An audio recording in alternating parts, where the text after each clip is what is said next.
নমস্কাৰ। আজি আমাৰ বিদ্যালয় কাৰোবাৰ সকলোৰে উচ্চতৰ মাধ্যমিক বিদ্যালয়ৰ নৱমমান শ্ৰেণীৰ একাংশ ছাত্ৰীয়ে জলচক্ৰৰ আৰ্হিটো প্ৰদৰ্শন কৰিবলৈ বিচাৰিছোঁ। মোৰ নাম জেৰিন আঞ্জুম।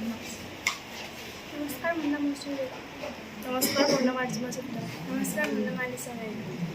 আজি আমি দেখুৱাবলৈ বিচাৰিছোঁ যে জলচক্ৰৰ আৰ্হি, আৰু এইটো আমি দেখিবলৈ পাইছোঁ যে এটা ভাগ আছে স্থলভাগ আৰু এটা আছে জলভাগ। যেতিয়া সূৰ্যৰ উত্তাপ বাঢ়ে তেতিয়া নৈ, জলাশয়, বিল আদিৰ পানীবোৰ গৰম হয় আৰু গৰম হৈ ওপৰলৈ উঠি যায় ভাপ হৈ বাষ্পীভৱনৰ দ্বাৰা, আৰু এইবোৰ গৈ ঘনীভৱনৰ দ্বাৰা মেঘ হয়। মেঘবোৰ যেতিয়া ওজন হয় তেতিয়া বৰষুণ হৈ আকৌ তললৈ নামি আহি সেইবোৰ আকৌ সাগৰ, নৈ, জলাশয় এইবোৰত পৰে। এনেদৰেই এইটো প্ৰক্ৰিয়া চলি থাকে। এই প্ৰক্ৰিয়াটোকে জলচক্ৰ বোলে।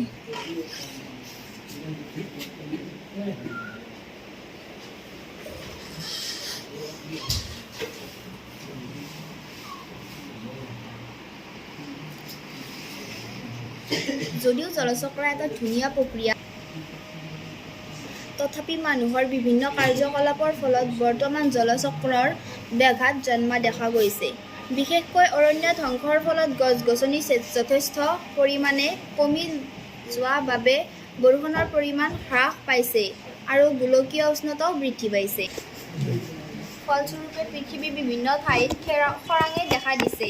লগতে জলজ জীৱসমূহৰ ওপৰতো কুপ্ৰভাৱ পৰিছে। গতিকে জলচক্ৰ সুন্দৰকৈ অব্যাহত থাকিবলৈ আমি প্ৰকৃতিৰ ভাৰসাম্য বজাই ৰাখিবলৈ চেষ্টা কৰিব লাগে।